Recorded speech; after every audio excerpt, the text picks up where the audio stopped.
ในระหว่างที่ทางทีมวิทยากรขึ้นไปนำเสนอนะคะก็จะขอแนะนำว่าถ้าหากว่าทุกท่านสนใจและมีโจทย์ในใจว่าทุกวันนี้เราประสบปัญหาในการทำงานอะไรบ้างเราต้องการที่จะผลิตอุปกรณ์ที่จะช่วยในการทุนแรงในการทำงานเนี่ยเรามีเทคโนโลยี 3D printer ที่จะช่วยตอบโจทย์ของท่านเป็นอย่างตัวอย่างใบมีดที่ขูดผิวเมื่อสักครู่แล้วก็ลักษณะของการทำเนี่ยค่ะฝาจุกที่จะใช้สำหรับปลดเข็มเวลาทิ้งเข็มนะคะจะมีการดีไซน์พิเศษซึ่งท่านที่มาทีหลังก็อาจจะไม่ทันเห็นแต่ว่าสามารถทำให้การปลดจุกนี้สะดวกขึ้นมากเลยเพราะว่าอะไรถ้าท่านมองเห็นนะคะมันจะเป็นรูแล้วมีหวังไปนิดนึงนะคะเพราะเสียบเข็มเข้าไปก็กระตุกออกก็หลุดไปเลยนะคะอันนี้สะดวกมากเลยซึ่งต่อไปเราวางแผนว่าจะมีการขยายเอาไปใช้ในทุกๆวอร์ดจะได้ลดค่าใช้จ่ายในการซื้อกล่องทิ้งเข็มแล้วก็อีกอันนึงซึ่งเป็นตัวอย่างที่เล่าไปก็คืออันนี้นะคะใครรู้จักอันนี้บ้างเขาว่าทำอะไรยกมือค่ะมีน้อยส่วนน้อยใช่ไหมท่านใดไม่รู้จักบ้างเขาว่าใช้ทำอะไรยกมือค่ะท่านใดอยากรู้บ้างคะโอเคอันนี้ใช้สำหรับกดเวลาที่แทน femoral vein ที่ใส่สายสวนนะคะเวลากดใช้นิ้วพี่พยาบาลก็จะปวดนิ้วมากเพราะต้องกดประมาณครึ่งชั่วโมงหรือ15นาทีแต่การใช้แบบนี้เนี่ยก็จะช่วยกดแล้วใช้เป็นอุ้งมือกดได้นะคะบริเวณที่เป็นมุมก็ช่วยให้ลดการบาดเจ็บหรือภาวะนิ้วล็อกของพยาบาลเห็นไหมคะว่าหลายๆอย่างเนี่ยถ้าท่านกลับไปที่ทำงานเนี่ยแล้วเจอปัญหาว่าเราต้องการอุปกรณ์ทุ่นแรงอะไรทั้งหลายเนี่ยเราสามารถที่จะเนรมิตขึ้นมาได้แม้จะทำโมเดลแค่อันเดียวเพราะว่าชิ้นแรกตอนที่ผลิตของตัวนี้นะคะก็มันก็จะแบบความรู้ไม่พอแล้วก็ลองผิดลองถูกได้แต่พอมันไม่เวิร์กเราก็ผลิตชิ้นถัดไปแล้วก็อาจจะมีหลายไซส์ได้นะคะซึ่งถ้าวิทยากรพร้อมแล้วเดี๋ยวแจ้งด้วยนะคะก็ขอแนะนำบริษัท Progress Thailand ค่ะ Progress Thailand ก็เคยมานำเสนอที่เราเมื่อปีที่แล้วนะคะเนื่องจากว่าท่านอาจารย์มณิดาก็เป็นคนที่หูตากว้างไกลแล้วก็มีวิสัยทัศน์มากเลยอาจารย์ก็เป็นไปเห็นบริษัทนี้เขาออกทีวีเรื่องการผลิตอุปกรณ์ต่างๆถ้าหมอจำไม่ผิดเนี่ยจะมีการผลิตอุปกรณ์ที่เป็นตัวที่อะแดปเตอร์ต่อกับโทรศัพท์มือถือทำให้สามารถจะใช้โทรศัพท์มือถือเนี่ยเป็นกล้องจุลทรรศน์นะคะได้เลยเนี่ยคือทำอะไรได้หลายอย่างมากโดยไม่ต้องง้อโรงงานที่ต้องผลิตชิ้นงานเป็นพันๆชิ้นค่ะนั้นวันนี้วิทยากรก็ใกล้จะพร้อมแล้วนะคะก็จะมีทางคุณผู้ประสานงานคือคุณกระติ๊บนะคะคุณชนทิชาจาก Progress Thailand แล้วก็คุณไบรอัน I have problem remember your last name Beredic Brian Beredic okay Brian จะ present แบบ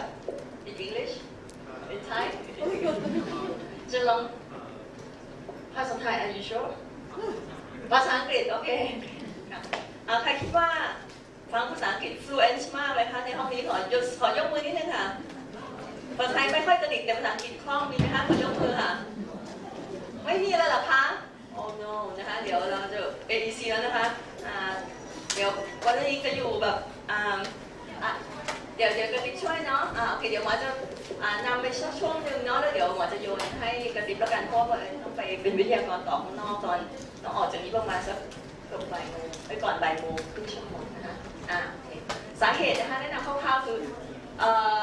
ในโลกเนี่ยปัจจุบันเนี่ยโรงพยาบาลเด็กน่าจะเป็นโรงพยาบาลที่2ที่เขาจะสร้าง maker nurse ทำไมถึงไม่เรียกว่า inventor พวกเรารู้จักคำว่า inventor คือนักประดิษฐ์ใช่ไหมคะอันนั้นมันจะดูยิ่งใหญ่เกินไปเราสวยเราตัวเล็กๆเนี่ยพยาบาลจะเป็นนักประดิษฐ์ได้หรือแต่ว่าการ maker ก็คืออยากผลิตอะไรขึ้นมาชิ้นนึงแล้วปริ้นออกมาเลยอย่างเงี้ยเขาเลยใช้คำว่า maker ไม่ใช่ inventor เพื่อที่จะทำให้เรารู้สึกว่าทุกคนทำได้แม้แต่เด็กๆค่ะขอให้มีไอเดียเพราะว่าเรามีซอฟต์แวร์ที่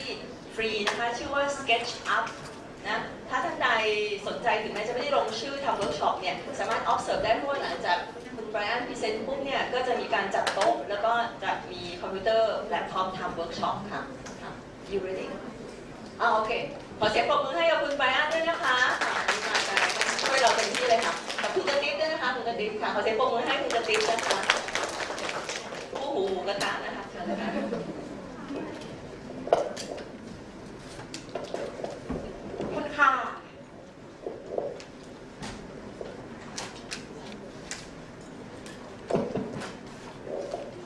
Sawadee Krap, Children, Ryan, Deepan Katip. Today we will present about 3D printing and how it might help innovation inside the hospital.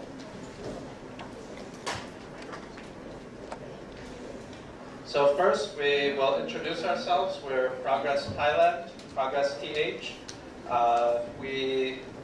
advocate about technology and how to use technology to solve problems. ค่ะสวัสดี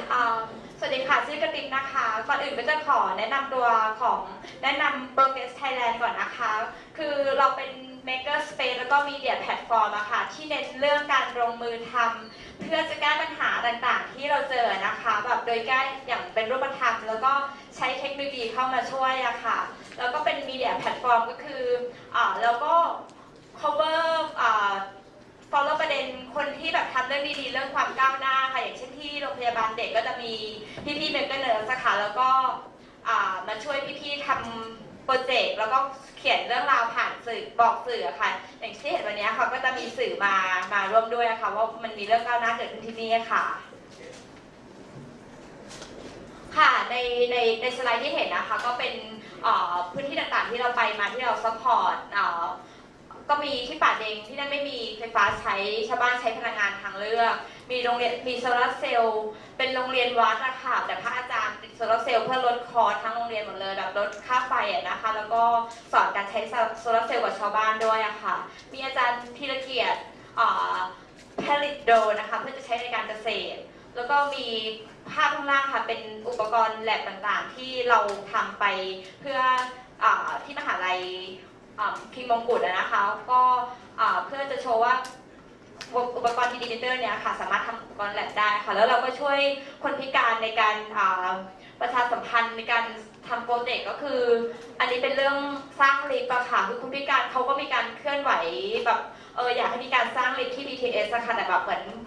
พวกเราก็ช่วยเขาเขียนเรื่องนี้ค่ะเพราะมันเป็นแบบเรื่องเชิงรูปธรรมอะค่ะในการสร้างลิฟต์ที่จะแบบอำนวยความสะดวกให้คนแก่คนพิการนะคะก็เป็นงานของพวกเราในแนวนี้ค่ะในช่วง2 ปีที่ผ่านมาจริงมีอีกเยอะค่ะนี่เป็นตัวอย่างค่ะ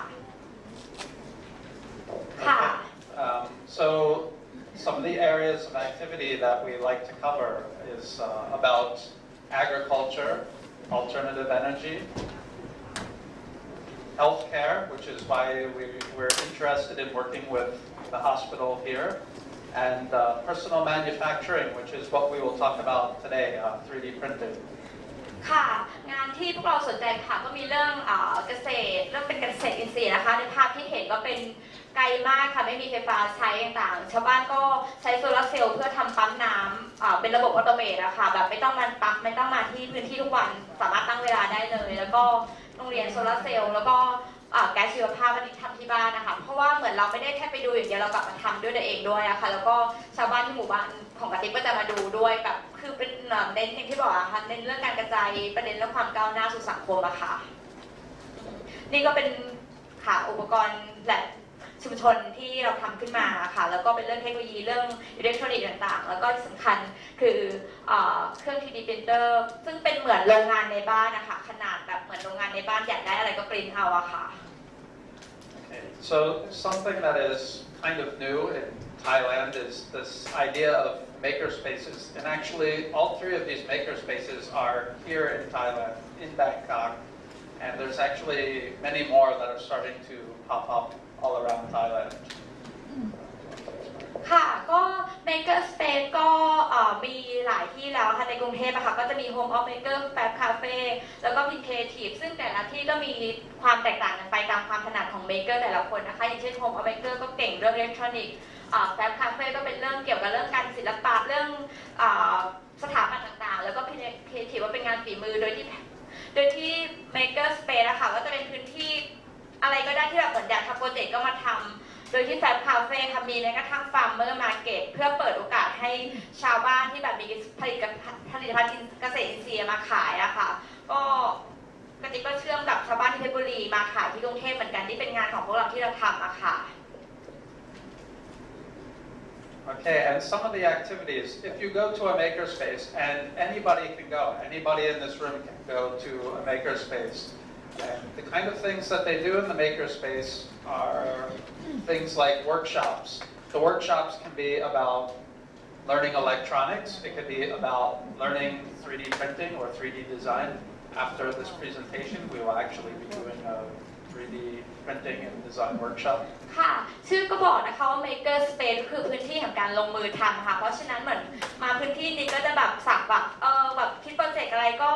เรามาทำ ำกันดูอะค่ะโดยอย่างเช่นในภาพที่เห็นอย่างกระติกเองไม่ชอบเรื่องศิลปะไม่ชอบเรื่องอะไรเลยแต่ว่าแบบก็สามารถเข้าเวิร์กช็อปสเก็ตอัพได้อะค่ะมันไม่ได้ยากเกินไปอะค่ะ Okay, something else that maker spaces do is prototyping. So we have ideas of our own that we like to develop. We also have people that come to us that have ideas, and we help them develop it. These two projects in the middle are actually for people that have companies that are trying to develop a product, and we use 3D printing, design, electronic prototyping to help them realize their ideas.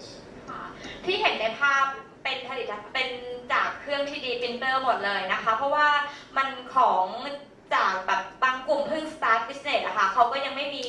สินค้าที่จะผลิตได้เยอะๆก็ต้องผลิตทีละชิ้นเพื่อทดลองใช้ก่อนนะคะแล้วก็จะแบบเขาก็เอาไอเดียมาแล้วก็ช่วยกันผลิตอะค่ะอย่างเช่นอันสุดท้ายนี้เป็นโซล่าของพระอาจารย์โรงเรียนโซลาเซลล์ที่ว่าค่ะแบบเขาส่งมาให้แล้วแบบมันวางกับพื้นนะคะพวกเราก็ทำขาตั้งมันจะได้แบบส่องกระแดดได้สะดวกขึ้นนะคะก็แบบเป็นอย่างที่บอกค่ะเหมือนแบบถ้ามี 3D printer แล้วก็ขึ้นโมเดลเป็นแบบอยากได้อะไรก็อาจจะปริ้นออกมาได้เลยอะค่ะนี่ก็ทำแป๊บเดียวอะค่ะ And some of the tools that you'll find inside a makerspace include 3D printers, very large laser cutters, tools for doing electronics, and then even basic hand tools. And also in the top left, you can see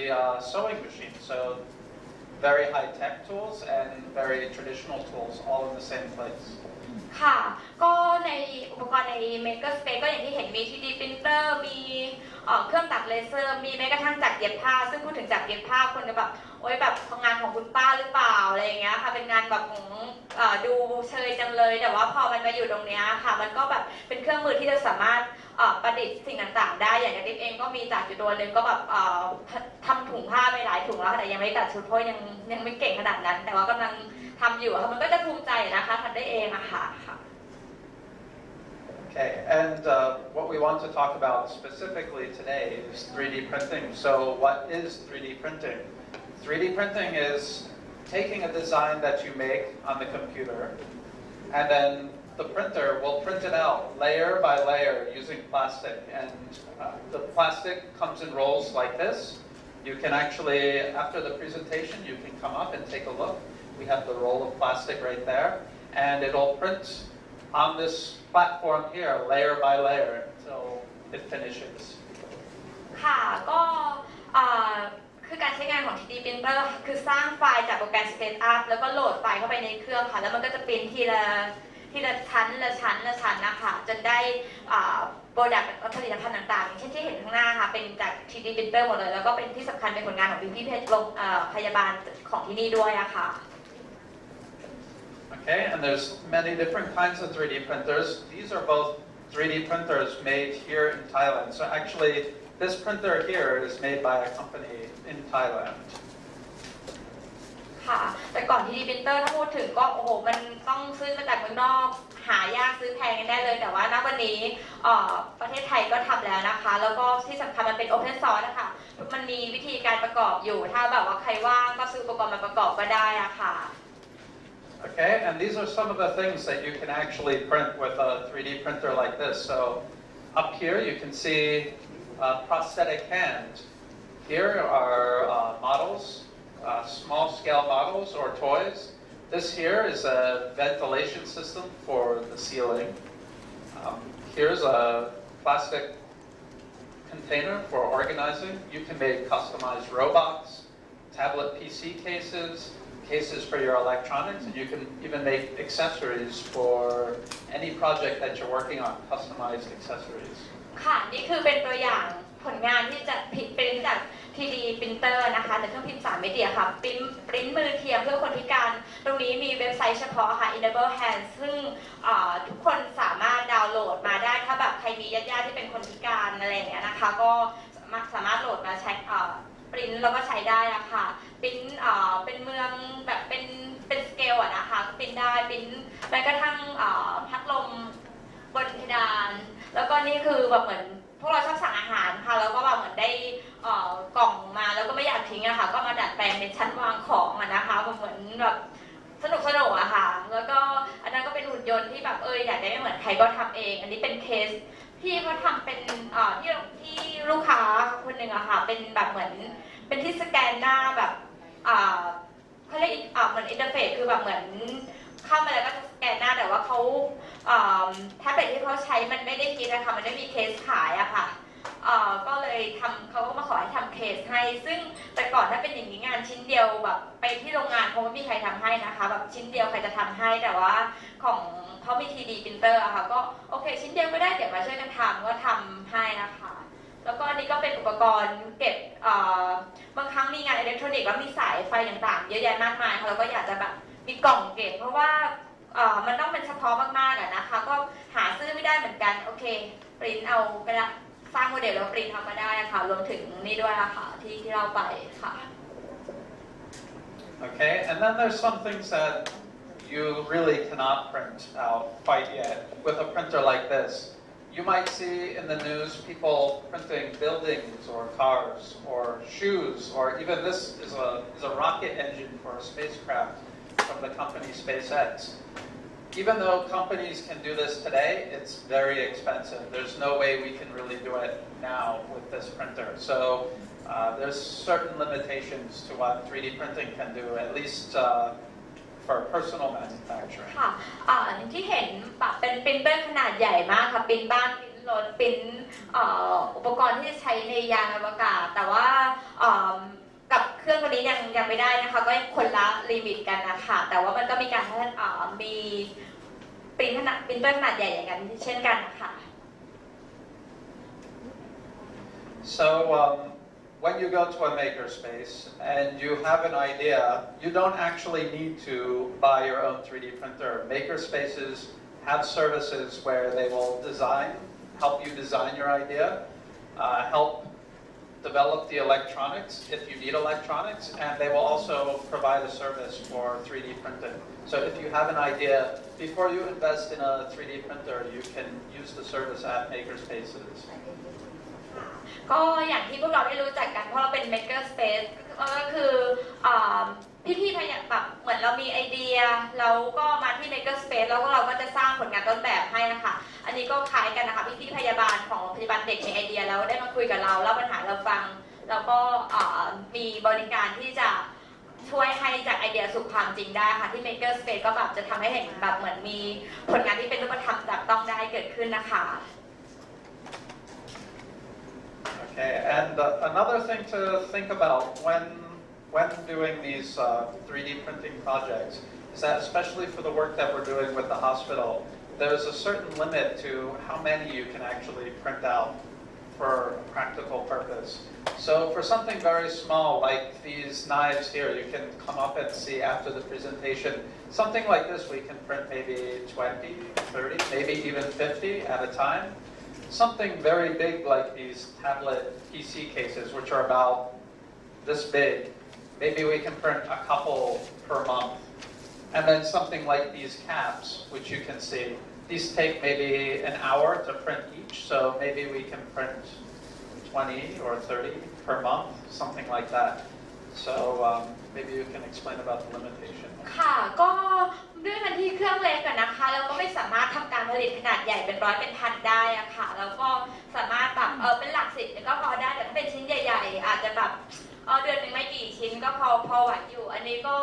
ปานกลางก็ได้เป็นหลักสิบชิ้นนะคะแต่ถ้าแบบสั่งเป็นพันทีดีพิมพ์เตอร์ก็ยังไม่ซัพพอร์ตขนาดนั้นนะคะอาจจะแบบเพราะมันทีละชั้นละชั้นแบบหมายถึงว่าปริ้นแบบแมนนวลมากอะค่ะเพราะฉะนั้นมันก็ยังแบบมี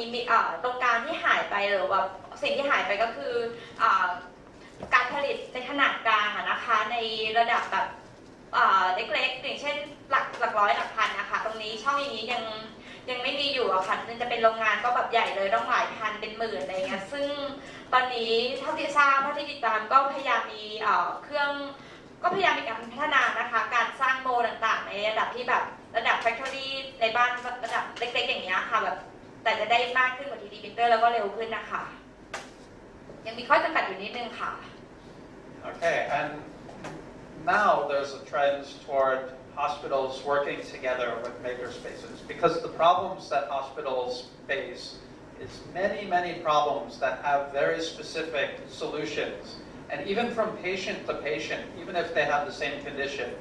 there's a very unique need for each patient. So what makerspaces help do are make very specific solutions to very specific problems. So for a makerspace in a hospital to work together, or for a makerspace to actually be inside a hospital, allows hospitals to use this technology to solve these problems very easily. ค่ะก็มันเริ่มเป็นเทรนด์นะคะที่ Maker Space กับโรงพยาบาลได้จะมีความร่วมมือกันในการประดิษฐ์สิ่งต่างๆเพราะว่าการรักษาคนมันไม่ได้เหมือนการซ่อมรถยนต์นะคะที่แบบมีเครื่องมือตายตัวต่างๆเพราะว่าแบบแต่ละคนไข้แต่ละอาการแม้จะเป็นโรคเดียวกันแต่ก็มีข้อจำกัดแตกต่างกันนะคะเพราะฉะนั้นในการเพื่อจะแก้ปัญหาที่เฉพาะมากๆแบบปริ้นชิ้นหนึ่ง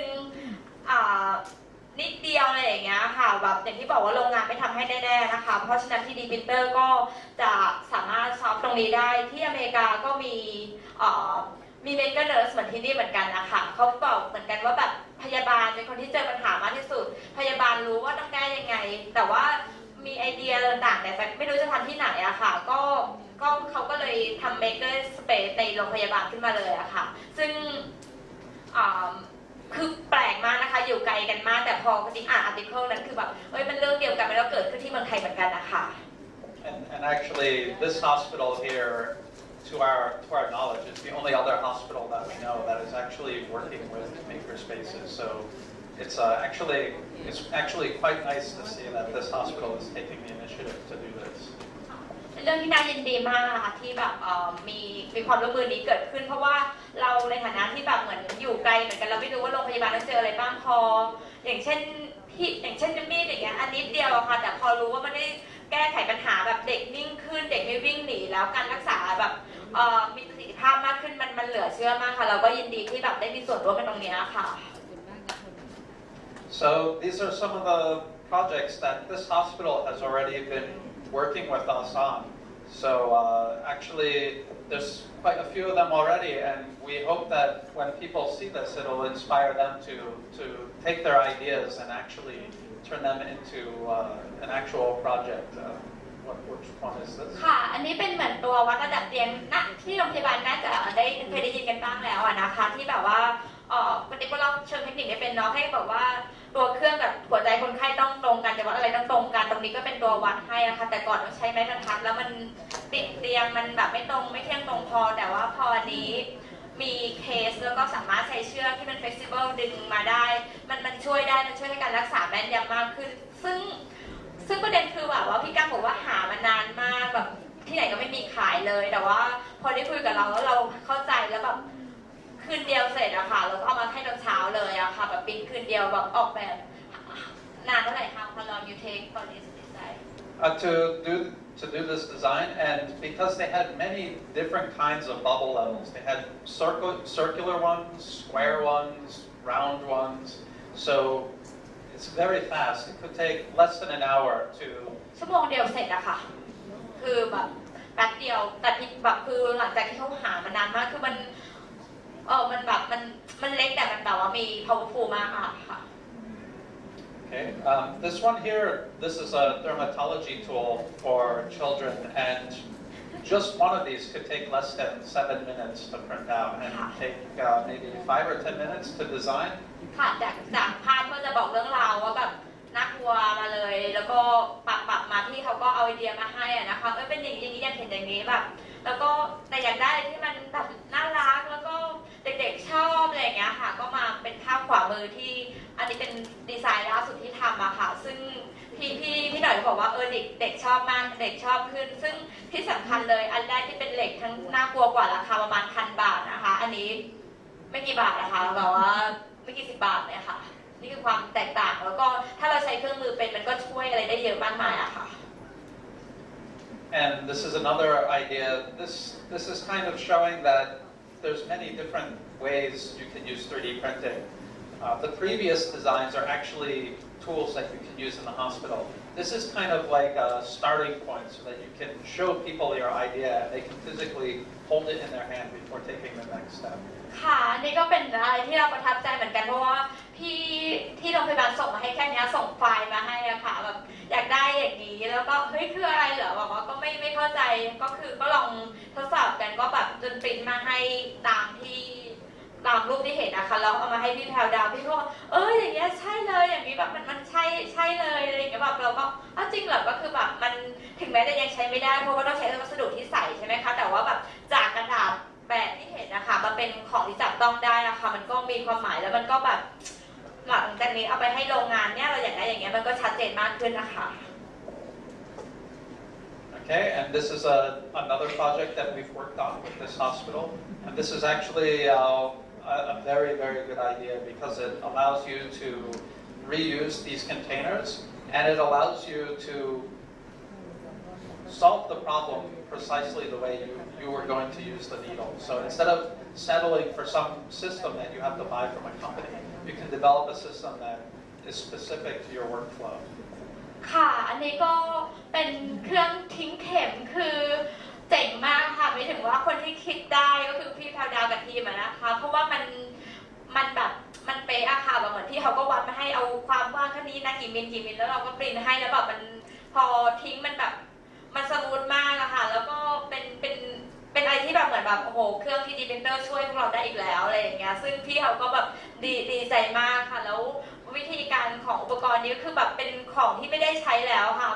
ามา DIY มาดัดแปลงเห็นบอกว่าถ้าซื้อตัวทิ้งเข็มจริงๆเขาเรียกกำลังสีแดงไม่แน่ใจนะว่าเรียกอะไรแต่บอกว่าแพงมากค่ะอันนี้ก็แบบลดคอร์สได้เยอะมากค่ะ Okay, and so these are projects that we were already working on. What could we possibly do next? What could a hospital do next with 3D printing? You can see here there's prosthetic limbs. There's models that you can use to visualize before you go in and do surgery. And there's even actual physical implants that you can use for patients. ค่ะก็อันนี้พูดถึงขั้นตอนต่อไปนะคะแต่ความจริงก็เชื่อว่าพี่ๆหลายคนพยาบาลหลายคนยังมีไอเดียที่จะทำอะไรอยู่แน่ๆนะคะแต่ว่าอันนี้เป็นตัวอย่างจากเมืองนอกค่ะที่เขาใช้3D printer ในเรื่องของทางการแพทย์นะคะอันนี้เป็นที่ยกตัวอย่างไปแล้วเป็นมือเทียมเพื่อคนพิการที่แบบน้องเขาแบบนิ้วไม่มีแต่ว่าข้อยังขยับได้เขาก็จะสามารถแบบสร้างมืออย่างนี้มาบางอันก็เป็นไอรอนแมนความจริงมีวิดีโออยู่นะคะแล้วก็อันนี้เป็นแบบว่าการปริ้นอวัยวะภายในอะค่ะเพื่อมาใช้ในการวินิจฉัยแต่ว่าเราพยายามทำเหมือนกันแต่มันซับซ้อนมากค่ะคือร่างกายของเราซับซ้อนเราไม่สามารถที่จะปริ้นอะไรที่มันแบบว่าชัดเจนแม่นยำอย่างนี้ได้นะคะยังอยู่แบบน่าจะใช้การต้องศึกษาเยอะนะคะแล้วก็รวมถึงอันนี้ก็เป็นการกระดูกอะค่ะแบบใช้เป็นกระดูกไทเทเนียมแบบอันนี้เป็นของโปรเจกต์ของอาจารย์ที่จุฬาค่ะก็ใช้ 3D printer ในการหล่อโมไทเทเนียมนะคะแล้วก็เอามาพอหล่อเสร็จแล้วก็มาต่อเลยคือใช้เวลากระบวนการทั้งหมดคือ24 ชั่วโมงแบบถ้ามือหักหรือกระดูกแตกค่ะไม่ถึง1 วันสามารถใส่กระดูกใหม่ให้ได้เลยอะค่ะ Okay, and then so the next step is what could go from here. So what we're thinking about is right now we're kind of just testing out maker spaces working with hospitals. We would like more hospitals to get together with the different maker spaces here in Thailand, start using this technology to solve problems. In the near future, it would be nice to see maker spaces inside of hospitals opening up their own maker spaces. This way, instead of taking a week or maybe a month for us to work on these solutions and bring them back to the hospital, a nurse or a doctor can go inside the makerspace, inside the hospital, solve the problem in one day, test it out, and then come back the same day or maybe the next day, and this will speed it up very quickly. ค่ะนี่ก็แบบเป็นความสิ่งที่เราคาดหวังนะคือณวันนี้เราก็ดีใจอะค่ะที่ได้แบบมีส่วนร่วมในการทำงานกับโรงพยาบาลเด็กในเรื่องการทำเทคโนโลยีนี้ขึ้นมาแต่ว่าเราก็ยังคิดต่อว่าแบบเหมือนถ้าจะดีที่สุดก็แบบ โรงพยาบาลมี maker space มี maker nurse ที่สามารถใช้เครื่องมือได้ค่ะเพราะว่าถึงณตอนนั้นแบบก็จะกระบวนการผลิตต่างๆก็จะใช้เวลาที่สั้นมากขึ้นแบบไม่ต้องเดินทางแม้กระทั่งแบบเหมือนที่พวกเราทำให้ก็คืออาจจะแบบหลายวันเป็นอาทิตย์อะไรเงี้ยก็ยังมีเวลาอยู่แต่ว่าถ้าแบบคนในโรงพยาบาลสามารถใช้เครื่องมือได้เกิดปัญหาปุ๊บโอเคช่วยหน่อยปิดให้หน่อยอะไรอย่างเงี้ยก็แก้ปัญหาได้ปั๊บเลยอะค่ะมันก็น่าจะแบบเพิ่มประสิทธิภาพแล้วก็ดีกับคนไข้ทุกคนนะคะ And that's our presentation. So if anyone has any questions, you can ask us questions. And after this, we will have our workshop, 3D printing workshop. ค่ะประมาณนี้ค่ะก็ขอบคุณมากก็ไม่ถ้ามีคำถามถามได้นะคะขอโทษที่แบบเหมือนไม่เคยพูดแบบที่สันนะเท่าไหร่ส่วนมากจะแบบไม่ถนัดนะคะอาจจะพูดเร็วไปขอโทษด้วยค่ะสำหรับกระติกมีคำถามไหมคะถามได้นะคะ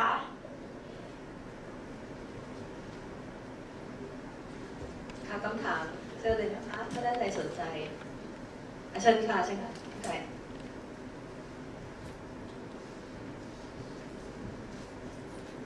คือจะถามว่าพลาสติกที่ใช้ผลิตนะคะมันเป็นเฉพาะพลาสติกแข็งอย่างเดียวไหมคะหรือว่ามีพวกซิลิโคนหรือเป็นซอฟต์พลาสติกอะไรพวกนี้ค่ะ Okay, for different kinds of materials, right now the material that we print with is PLA plastic, but it's possible to make forms with PLA plastic so that you could use latex or silicone. But this is something that we need some more time and to explore it and see how well it works. There are people out there that use 3D printing to make forms for silicone and latex molds. ค่ะก็ตอนนี้ยังเป็นได้แค่พลาสติก PLA อะค่ะแต่ว่าในของเมืองนอกก็พัฒนาการปริ้นซิลิโคนด้วยซิลิโคนอยู่แต่ก็ยังอยู่ในช่วงการพัฒนาอยู่นะคะเบื้องต้นทั้งหมดทั้งปวงของ 3D printer ก็ยังเป็นแบบเป็นย้ำที่เรื่องการสร้างผลงานต้นแบบอะค่ะให้เห็นจากไอเดียมาสู่ความจริงก่อนนะคะณจุดนี้ยังเป็นเรื่องของยังเป็นพลาสติกอยู่อะค่ะถ้าเป็นแบบว่าวัสดุอื่นพวกไทเทเนียมพวกอะไรต่างๆมันก็ตามราคานะคือแพงมากอะค่ะ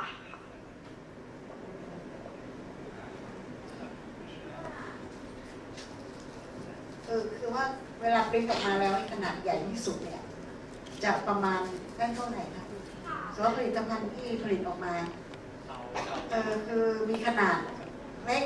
หรือจนถึงโตสุดประมาณเท่าไหร่ค่ะคือลิมิตของถาดเนี้ยนะคะคือประมาณ30 เซนคูณ20 เซนแต่ถ้าจะทำชิ้นใหญ่คือเราสามารถเชื่อมได้ค่ะปริ้น2 ชิ้นแล้วมาเชื่อมกันได้อย่างตัวแท็บเล็ตที่เห็นนะคะแต่ก่อนเราถาดมันเล็กมากค่ะแล้วก็มีการใช้เทคนิคการเชื่อมพลาสติกได้อะค่ะ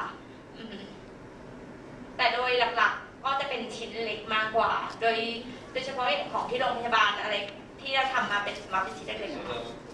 ๆค่ะอย่างแท็บเล็ตเนี้ยค่ะเป็น2 ชิ้นเชื่อมติดกันนะคะด้านหลังที่เป็นอันข้างหน้าเป็นใช่ค่ะแบ่งครึ่งแล้วเราเชื่อมติดกันนะคะ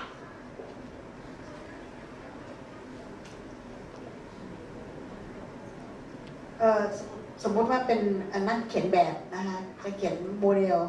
เดลบ้านสักหลังหนึ่งเนี่ยซึ่งมีรายละเอียดหรืออะไรเนี่ยมันสามารถปริ้นเป็นชิ้นเล็กๆแล้วมาประกอบกันอะไรอย่างนี้ได้ไหมคะมีไหมคะเหมือนสไตล์ว่าเขาทำตัวอย่างแต่สมัยก่อนใช้ไม้หรือใช้อุปกรณ์ต่างๆเนี่ยถ้าเป็นโมเดลประเภทใช้วัสดุแบบนี้ออกมาปริ้นเป็นโมเดลแบบนี้ได้ไหมคะ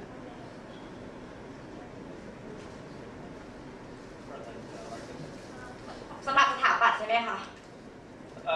We can do a scale model for interior or architecture. That's actually a lot of people use 3D printing to do models because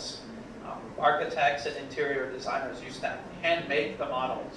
So now you can just print them out. So yes, it's possible. Yes. มีการใช้อยู่อะค่ะ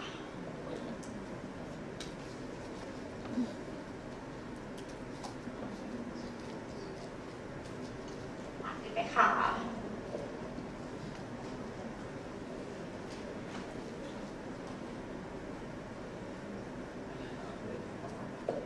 ก็ลองดูก็ได้ที่เป็นผลงานของพี่ที่เนี่ยค่ะเป็นเรียก maker nurse แล้วกันนะคะที่บอก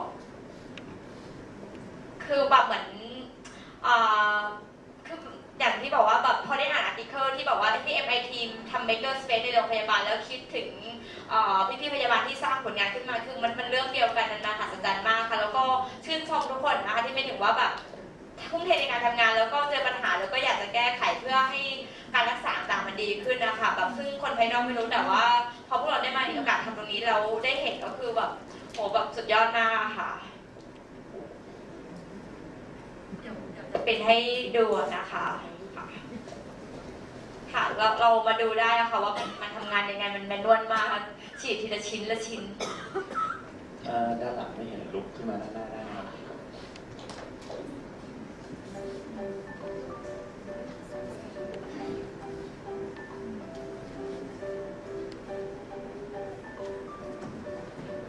ไม่ต้องอายนะครับลุกแล้วไม่เสียที่นั่งแน่ๆครับเชิญครับ